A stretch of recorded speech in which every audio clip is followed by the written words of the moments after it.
ಮೇಲ್ಕೋಟೆ ಅಂದಿದ ತಕ್ಷಣ ಮೊದಲಿಗೆ ನಮಗೆ ನೆನಪು ಬರೋದು ಚಲುವನಾರಾಯಣ ಸ್ವಾಮಿ ಹಾಗೆ ಮೇಲ್ಕೋಟೆ ಪುಳಿಯೋಗರೆ.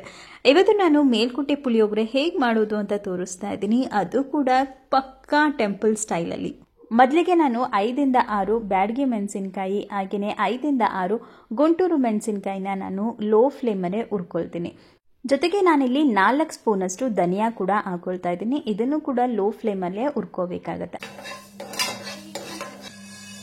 ಜೊತೆಗೆ ನಾನಿಲ್ಲಿ 2 ಸ್ಪೂನಷ್ಟು ಜೀರಿಗೆ ಕೂಡ ಹಾಕೊಂಡು ಇದನ್ನು ಕೂಡ ಲೋ ಫ್ಲೇಮಲ್ಲೇ ಹುರ್ಕೊಳ್ತೀನಿ. ಇಲ್ಲಿ ಎಲ್ಲಾನು ಕೂಡ ಒಂದೇ ಸ್ಪೂನ್ ಅಳತೆಲೆ ಮಾಡ್ಕೊಳ್ಳಿ. 2 ಸ್ಪೂನಷ್ಟು ಕರಿಮೆಣಸನ್ನ ಕೂಡ ಹಾಕೊಂಡು ಇದನ್ನು ಕೂಡ ಲೋ ಫ್ಲೇಮಲ್ಲೇ ಹುರ್ಕೋಬೇಕಾಗತ್ತೆ. ಆಗ ಪುಳಿಯೋಗರೆ ಪುಡಿ ತುಂಬಾನೇ ರುಚಿ ಬರುತ್ತೆ ಆ್ಯಂಡ್ ಹಾಗೆಯೇ ತುಂಬಾನೇ ಘಮ ಇರುತ್ತೆ. ಜೊತೆಗೆ ಇಲ್ಲಿ ನಾನು 1.5 ಸ್ಪೂನಷ್ಟು ಕಡಲೆಬೇಳೆನ ಕೂಡ ರೋಸ್ಟ್ ಮಾಡ್ಕೊಳ್ತಾ ಇದ್ದೀನಿ. ಇದನ್ನು ಕೂಡ ರೋಸ್ಟ್ ಮಾಡಿಕೊಂಡು ಪಕ್ಕಕ್ಕೆ ತೆಗೆದುಕೊಳ್ತೀನಿ. 1.5 ಸ್ಪೂನಷ್ಟು ಉದ್ದಿನ ಬೇಳೆ ಕೂಡ ಹಾಕೊಂಡು ಇದನ್ನ ಕೂಡ ಲೋ ಫ್ಲೇಮಲ್ಲೇ ಹುರ್ಕೊಳ್ಳಿ. ಜೊತೆಗೆ ನಾನಿಲ್ಲಿ 1.5 ಸ್ಪೂನಷ್ಟು ಮೆಂತ್ಯ ಕೂಡ ಹಾಕೊಂಡು ಇದನ್ನು ಕೂಡ ಲೋ ಫ್ಲೇಮಲ್ಲೇ ಹುರ್ಕೊಂಡು ಎತ್ತಿಟ್ಕೋಬೇಕಾಗತ್ತೆ. ಜೊತೆಗೆ ಇಲ್ಲಿ 1.5 ಸ್ಪೂನಷ್ಟು ಸಾಸಿವೆ ಕೂಡ ಹಾಕೊಳ್ತಾ ಇದ್ದೀನಿ. ಸಾಸಿವೆ ಚಟಪಟ ಅಂದಿದ ತಕ್ಷಣ ಇದನ್ನ ಎತ್ತಿಬಿಡಿ. ಜೊತೆಗೆ ನಾನಿಲ್ಲಿ 1 ಹಿಡಿಯಷ್ಟು ಕರಿಬೇವಿನ ಸೊಪ್ಪನ್ನ ಹಾಕೊಂಡು ಇದನ್ನ ಕೂಡ ಫ್ರೈ ಮಾಡ್ಕೊಳ್ತಾ ಇದ್ದೀನಿ. ಎಲ್ಲಾನು ಕೂಡ ಲೋ ಫ್ಲೇಮಲ್ಲೇ ಉರಿತಿರ್ಬೇಕಾದ್ರೆ ನಿಮ್ಗೊಂದು ಘಮ ಬರುತ್ತೆ. ಸೊ ಆಗ ಪುಳಿಯೋಗರೆ ಪುಡಿ ತುಂಬಾನೇ ಚೆನ್ನಾಗಿ ಬರುತ್ತೆ. ನಾನಿಲ್ಲಿ ಬ್ಯಾಡಗಿ ಮೆಣಸಿನಕಾಯಿ, ಗುಂಟೂರು ಮೆಣಸಿನಕಾಯಿ, ಮೆಣಸು, ಉದ್ದಿನ ಬೇಳೆ, ಮೆಂತ್ಯ, ಸಾಸಿವೆ, ಕರಿಬೇವಿನ ಸೊಪ್ಪು, ಜೀರಿಗೆ, ಧನಿಯಾ ಹಾಗೂ ಕಡಲೆಬೇಳೆನ ತಗೊಂಡಿದ್ದೀನಿ. ಇದು ತಣ್ಣಗಾದ್ಮೇಲೆ ಇದನ್ನ ಪೌಡರ್ ತರ ಮಾಡ್ಕೊಳ್ಳಿ. ಇದು ನುಣ್ಣಗಿರ್ಲಿ ಪೌಡರ್. ಈಗ ಪುಳಿಯೋಗರೆ ಮಸಾಲಾ ಪೌಡರ್ ರೆಡಿ ಆಗಿದೆ. ಪುಳಿಯೋಗರೆ ಅಂದಮೇಲೆ ಹುಳಿ ಇರಲೇಬೇಕಲ್ವಾ. ಸೊ ನಾನಿಲ್ಲಿ ಒಂದು 8 ಅವರಷ್ಟು ಹುಣಸೆ ಹಣ್ಣನ್ನ ನಾನು ನೀರಲ್ಲಿ ನೆನೆಸ್ಕೊಂಡಿದ್ದೆ.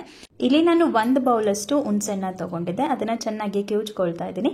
ಮತ್ತೆ ಇನ್ನ 1 ಬೌಲಷ್ಟು ನೀರು ಹಾಕೊಳ್ಳಿ. ಈಗ ಒಂದು ಜಾಲ್ರಿ ಅಥವಾ ಯಾವುದಾದ್ರೂ ಒಂದು ಫಿಲ್ಟರ್ನ ತಗೊಂಡು ಇದನ್ನ ಸೋಸ್ಕೊಳ್ಳಿ. ಅಂತಂದ್ರೆ ಯಾವುದೇ ಥರದ ಕಡ್ಡಿ ಆಗಿರ್ಬೋದು ಅಥವಾ ಹುಣಸೆ ಹಣ್ಣಲ್ಲಿ ಬೀಜ ಇರುತ್ತೆ. ಸೊ ಅದೆಲ್ಲ ಫಿಲ್ಟರ್ ಆಗಬೇಕು. ಸೊ 1 ಸ್ಪೂನ್ ಮುಖಾಂತರ ಈ ಥರ ಚೆನ್ನಾಗಿ ಒಂದ್ಸಲ ಫಿಲ್ಟರ್ ಮಾಡ್ಕೊಳ್ಳಿ. ಕಂಪ್ಲೀಟ್ ಆಗಿ ನಮಗೆ ಹುಣಸೆ ಹಣ್ಣಿನ ರಸ ಬೇಕಾಗುತ್ತೆ. ಇಲ್ಲಿ ನನಗೆ 1 ಬೌಲಷ್ಟು ಹುಣಸೆ ಹಣ್ಣಿನ ರಸ ಸಿಕ್ಕಿದೆ. ಇಲ್ಲಿ ನಾನು 1 ಬೌಲ್ ಹುಣಸೆ ರಸಕ್ಕೆ ನಾನು ಅಳತೆನ ಹೇಳ್ತಾ ಹೋಗ್ತೀನಿ. 3/4 ಸ್ಪೂನಷ್ಟು ಇದಕ್ಕೆ ಅರಿಶಿನ ಹಾಕೊಳ್ಳಿ. ಜೊತೆಗೆ 1 ಬೌಲ್ ಹುಣಸೆ ರಸಕ್ಕೆ ಅರ್ಧ ಬೌಲಷ್ಟು ಬೆಲ್ಲ ಹಾಕೋಬೇಕಾಗತ್ತೆ. ಹಾಗೇನೆ ರುಚಿಗೆ ತಕ್ಕಷ್ಟು ಉಪ್ಪನ್ನ ಹಾಕೊಂಡು ಒಂದ್ಸಲ ಚೆನ್ನಾಗಿ ಮಿಕ್ಸ್ ಮಾಡ್ಕೊಂಡು ಆದ್ಮೇಲೆ ಇದನ್ನ ಸ್ಟವ್ ಮೇಲೆ ಇಡಿ. ಈ ರಸ ಗಟ್ಟಿ ಆಗೋದಕ್ಕೆ 5 ರಿಂದ 10 ನಿಮಿಷ ತಗೊಳ್ಳುತ್ತೆ. ಸೊ ಚೆನ್ನಾಗಿ ಕುದಿತಾ ಈ ತರ ಗಟ್ಟಿ ಆಗುತ್ತೆ. ನೀವು ಇದನ್ನ ಎಷ್ಟು ಚೆನ್ನಾಗಿ ಕುದಿಸ್ಕೋತಿರೋ ಸೊ ಅಷ್ಟು ದಿನ ನೀವು ಇದನ್ನ ಪ್ರಿಸರ್ವ್ ಮಾಡ್ಕೋಬಹುದು. 5 ರಿಂದ 10 ನಿಮಿಷ ಆದ್ಮೇಲೆ ಸೊ ಈ ರೀತಿ ಗಟ್ಟಿ ಆಗ್ತಾ ಹೋಗುತ್ತೆ. ಈ ಹುಳಿನ ನೀವು ಬರೀ ಪುಳಿಯೋಗರೆಗೆ ಅಲ್ಲ, ಯಾವ್ದಾದ್ರು ಚಾಟ್ಸ್ ಏನಾದ್ರೂ ಮಾಡಿದಾಗ ಇದನ್ನ ಕೂಡ ಹಾಕೋಬಹುದು. ಟೇಸ್ಟ್ ತುಂಬಾನೇ ಚೆನ್ನಾಗಿರುತ್ತೆ.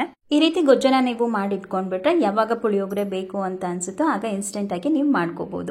ಈಗ ಹುಣಸೆ ಗೊಜ್ಜು ಕೂಡ ರೆಡಿ ಆಗಿದೆ. ಜೊತೆಗೆ ಪುಳಿಯೋಗರೆ ಪುಡಿ ಕೂಡ ರೆಡಿ ಆಗಿದೆ. ಈಗ ಇದಕ್ಕೆ ಒಗ್ಗರಣೆ ಹಾಕೊಳ್ಳೋಣ. ಇದಕ್ಕೆ ಒಂದು ಪ್ಯಾನ್ ತಗೊಂಡು ಇದಕ್ಕೆ ಸ್ವಲ್ಪ ಎಣ್ಣೆ ಹಾಕಿ, ಸ್ವಲ್ಪ ಸಾಸಿವೆ ಸಿಡಿದ್ಮೇಲೆ ಒಣಮೆಣಸಿನಕಾಯಿ ಜೊತೆಗೆ ಕರಿಬೇವಿನ ಸೊಪ್ಪು ಹಾಕಿ, ಸ್ವಲ್ಪ ಅರಿಶಿನ ಹಾಕಿ ಒಂದ್ಸಲ ಬಾಡಿಸ್ಕೊಂಡಾದ್ಮೇಲೆ ಸ್ವಲ್ಪ ಇಂಗು ಜೊತೆಗೆ ತುರ್ಕೊಂಡಿರುವಂತಹ ಕೊಬ್ಬರಿ, ಹುರ್ಕೊಂಡು ತರಿಯಾಗಿ ರುಬ್ಕೊಂಡಿರುವಂತಹ ಎಳ್ಳನ್ನ ಕೂಡ ನೀವು ಬೇಕಿದ್ರೆ ಆಡ್ ಮಾಡ್ಕೋಬಹುದು. ಜೊತೆಗೆ 1 ರಿಂದ 1.5 ಸ್ಪೂನಷ್ಟು ಪುಳಿಯೋಗರೆ ಪೌಡರ್ನ ಹಾಕೊಂಡು ಇದಕ್ಕೆ ಅನ್ನ ಹಾಕೊಳ್ಳಿ. ಆದಷ್ಟು ಇದನ್ನ ಕೈಯಲ್ಲಿ ಕಲಸಿದ್ರೆ ಪುಳಿಯೋಗರೆ ತುಂಬಾನೇ ಚೆನ್ನಾಗಿ ಬರುತ್ತೆ. ಒಂದ್ಸಲ ಮಿಕ್ಸ್ ಮಾಡ್ಕೊಂಡು ಆದ್ಮೇಲೆ ನಾವು ಏನು ಹುಣಸೆ ಗೊಜ್ಜನ್ನ ರೆಡಿ ಮಾಡ್ಕೊಂಡಿದ್ವಿ ಅದನ್ನ ಹಾಕೊಳ್ತಾ ಇದ್ದೀನಿ. ನಾನಿಲ್ಲಿ 1 ಸ್ಪೂನಷ್ಟು ಹುಣಸೆ ಗೊಜ್ಜನ್ನ ಹಾಕೊಂಡು ಮತ್ತೆ ಇನ್ನೊಂದ್ಸಲ ಕಲ್ಸ್ಕೊಳ್ತಾ ಇದ್ದೀನಿ. ಜೊತೆಗೆ ನಾನಿಲ್ಲಿ ಗೋಡಂಬಿ ಮತ್ತೆ ಕಡಲೆ ಬೀಜನ ಕೂಡ ಹುರಿದು ಇಟ್ಕೊಂಡಿದ್ದೆ. ಅದನ್ನ ಈಗ ಆಡ್ ಮಾಡ್ಕೊಳ್ತಾ ಇದ್ದೀನಿ.